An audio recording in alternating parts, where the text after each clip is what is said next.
Transitioning from my discussion on the last video about the need for research and how to do it effectively for your campaign design, we now shift into a discussion of the most essential sort of research you'll need to do in any role-playing game: deciding on what system to use. You see, in order to properly figure out everything else about your campaign, from themes to audience to what research you need to do, one of the most important decisions you can make is to settle on the exact game system you want to use for the story you want to tell. In fact, most of the time, the system you use actually determines what sorts of stories you're most likely to tell. Under most circumstances, I wouldn't even think that this needs to be said, but I'm going to say it anyway. Most of your research time should be spent reading the various source books for the game system that you're running. More than anything else, you need to be or become an expert on that game system, at least as much as is possible without actually having played the game in question. Don't worry about that part, since you'll get to it soon enough, trust me. For right now, cram as much of the rules into your head as you can, as a way of establishing your ground and getting to understand how the rules work. Once you've got a grounding, a place from which you can build and grow, once again I'm mixing metaphors, think of elf houses in this case, construction that is both built and grown at the same time, or maybe something designed by Frank Lloyd Wright, if he was an elf. Anyway, then you can start to figure out how to tell the stories that you want through the medium of the system you're using. Figuring out what role-playing game system to use is probably the single hardest step you can take. This step is made just that much more complicated by the harsh reality that there are quite literally hundreds of game systems out there. I provided some links below this video to give you a few starting ideas for systems to use, and a Wikipedia link to show you that I'm not exaggerating about the hundreds thing. Ultimately, though, you're generally best off just grabbing whatever game system you know best, or have most readily available, or the one that your local game store clerk most recommends. Seriously, any game system can work. You're allowed to rip out mechanics you don't like and shove in new rules that seem like a good idea at the time, and try something new, or toss something old. And you really want to know why? Because Gary Gygax said it's okay. Actually, here's exactly what he said. The secret we should never let the game masters know is that they don't need any rules. That's a direct quote. Yeah, but, okay, seriously, writing up your own rules that work, is really hard. Sure, you can do some serious deep mechanics if you want, people have, and some of them have come up with whole new game systems from their efforts, and use your gaming group as your playtesters, provided you let them know what's going on and why you might change the rules on them suddenly. But for the rest of us, you're probably better off using something that's already written, with just a touch of homebrew to tailor the system to your exact needs. Me, personally, I like game systems that are just barely defunct. For instance, I like Pathfinder because they finished making those books. Now they're making Pathfinder 2. I like using the old World of Darkness because they finished with the mechanics on that. They're not adding new material, so I can actually catch up, finally. Ultimately, though, this means it's time to start asking yourself some key questions. The first question you should ask is the simplest. What's your favorite genre? Or, more importantly, what genre do you think you can use for telling stories, in which you've got some inspirations as well as motivation? Dungeons & Dragons, in all its editions, is basically made for fantasy role-playing, for instance, while Shadowrun is made for cyberpunk-flavored fantasy, or maybe fantasy-flavored cyberpunk, your call. Call of Cthulhu is the cosmic horror role-playing game, where the players are meant to be small and scared and desperate, and stay that way. There are some universal systems out there, like GURPS, which I love, or Savage Worlds, which can be adapted to just about anything. But those are generally only useful if you've already got a really clear idea of the story you want to tell and the world you want to build and what sort of rules you want to use. Some people can hop into that kind of game right away and love it. Universal systems are the go-to games for when you want to play in a kitchen sink kind of setting, my favorite, and where you can pull out stuff from all over the place. These kinds of games can be an absolutely incredible creative outlet, and they can go into stuff you've never seen anywhere else. On the other hand, being fair, you have to see both sides of any argument. They can get completely out of control unless you do some serious pre-planning before you spring that kind of game on your players. All that talk about research that I've mentioned before now, if that was your first time encountering the concept of research for a role-playing game, you're going to have to seriously up your game if you want to play with a universal system. Because of this extreme level of pre-planning needed for universal games, actually, most people would rather have their genre given to them by the system in question.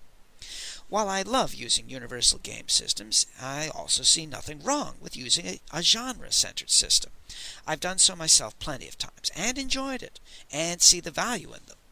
So here's a basic list of genres for your perusal, so you can start your research from there. Fantasy, modern or historical, horror, science fiction, and superhero.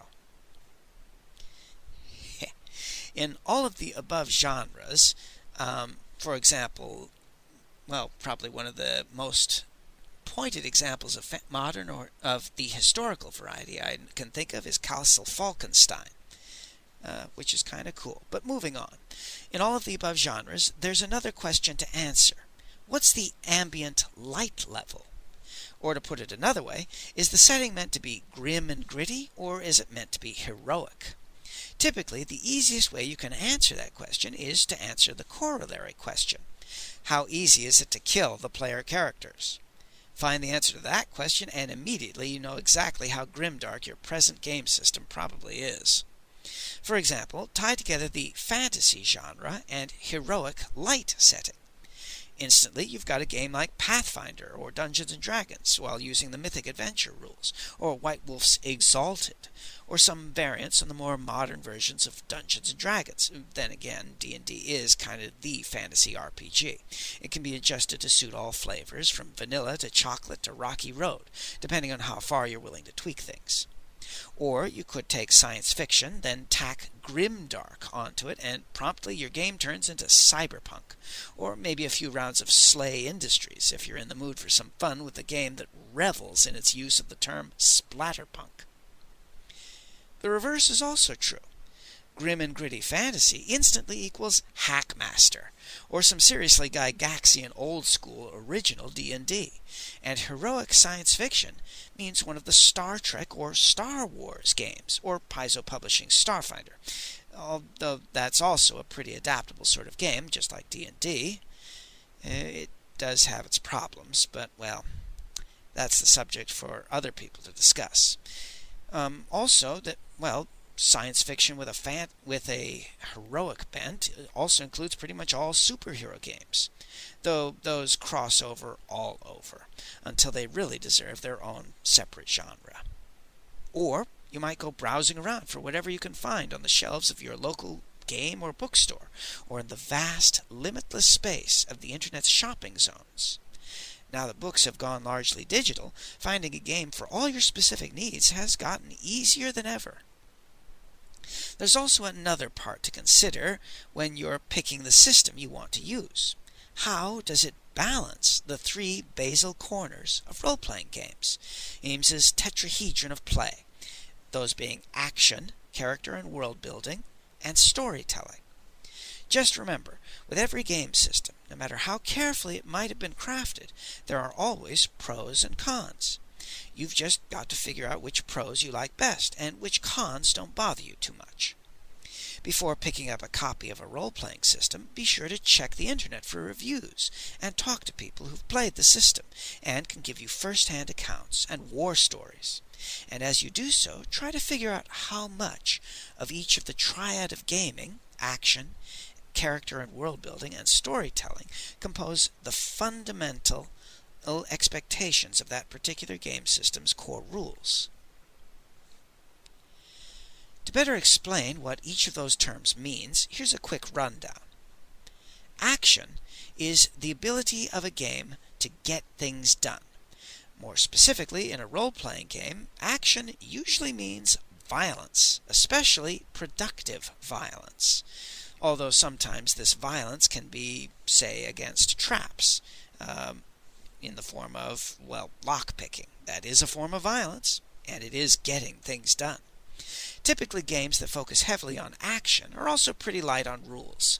The most extreme of these, like Gary Gygax's original D&D, based somewhat on the old chainmail system, generally have their players describe what they'd like to do, then require the game master to more or less arbitrarily declare that the players just have to roll some dice and then wing it from there, with a few rules in the background like attributes or THACO to serve as general guidelines, but nobody really pays more attention to those than absolutely necessary.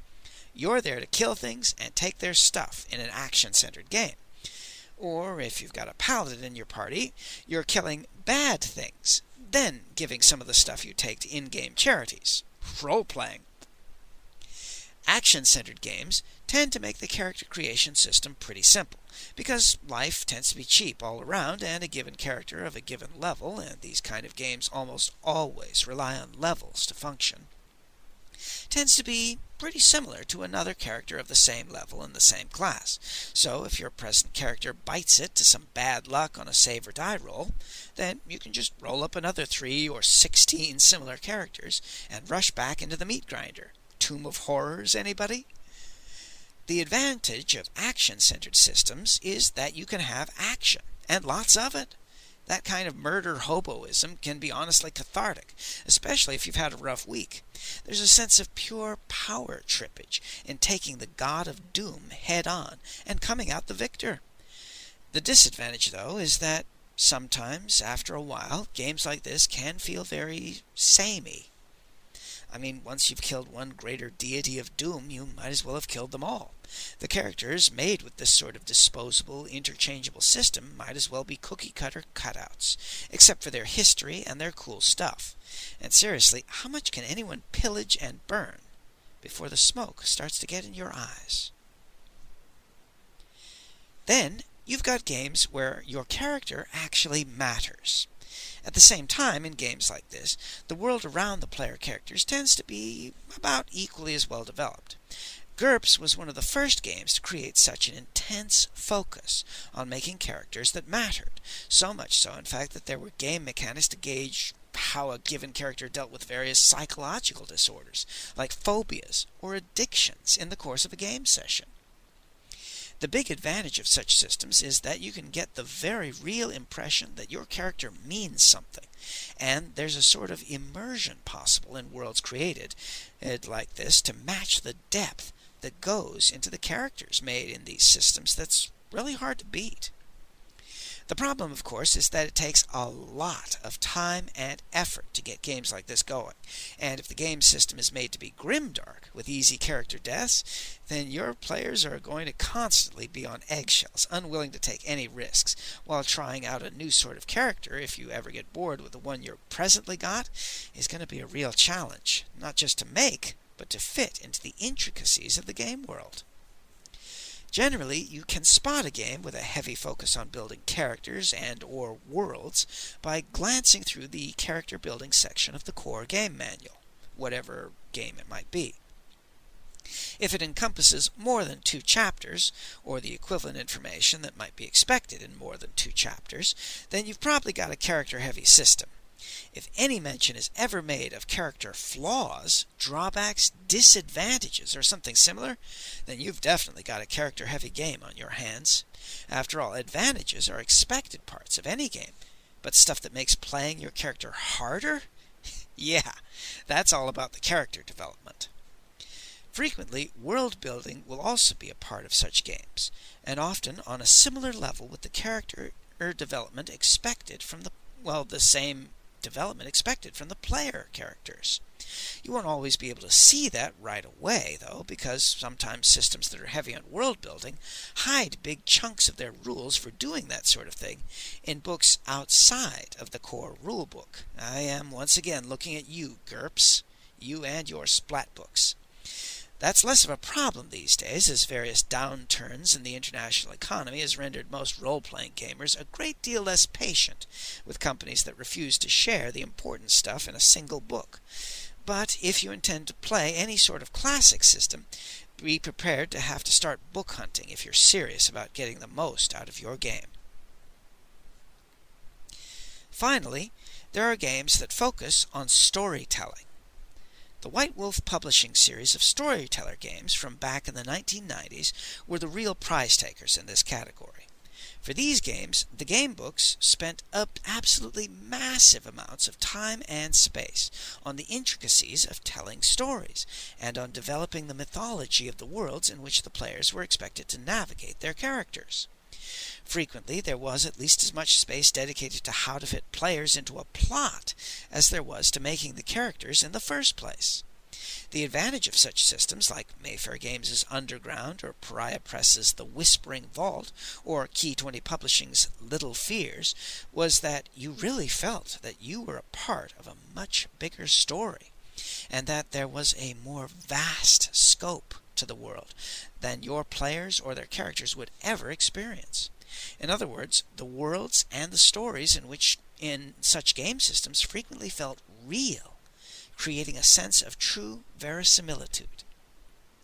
On the downside, this could be overwhelming, and players and game masters alike could very easily run smack into the fear of doing certain acts lest they end up breaking canon, ruining the intricate in-house plotlines written up by the various publishing companies. Worse, the players and their game masters could get the impression that their actions were insignificant, mere minor footnotes that didn't matter in the ultimate scheme of things. There's a certain degree of fun that can be had from meeting Spider-Man or Captain Kirk or Luke Skywalker or Elminster or Harlequin, sure, but when those big-name characters take the center stage away from the player characters because they're more central to the overall plot, a fangasm can quickly turn into frustrated fuming. A side note that I also feel is important, and another danger often incumbent to story-driven role-playing games, was that many of them could focus so much on telling stories that their game mechanics ended up not receiving nearly the same level of attention. Because the publishers of such story-centered games are often focused more on cranking out the next tidbit of their in-universe plotline as part of their latest splat books, very frequently game mechanics can take a back seat, or even be neglected altogether, or when present, demonstrate a remarkable lack of playtesting. This was especially apparent in the latter part of the first edition of Exalted.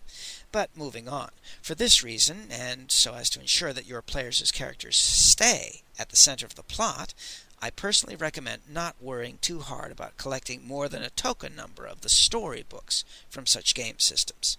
Well, except for your personal amusement, of course, if you happen to enjoy the writing, and generally be ready to tear out most of the game universe's official plotline and kick it to the curb in place of your own ideas. The same goes for the official rules. Since they probably weren't sufficiently play-tested to start, you don't have to feel any particular emotional attachment to them, and can revise or remove them as suits the needs of your game and your players. That, I think, is the greatest lesson that can be learned from a storytelling-based game. The answer, as in all things, is focus, balance, and audience. As you're considering what sort of game to run then, and what sort of system you'll use to run it, ask yourself these key questions, and consider your answers based on the players for whom you are running the game, and on your own personal preferences.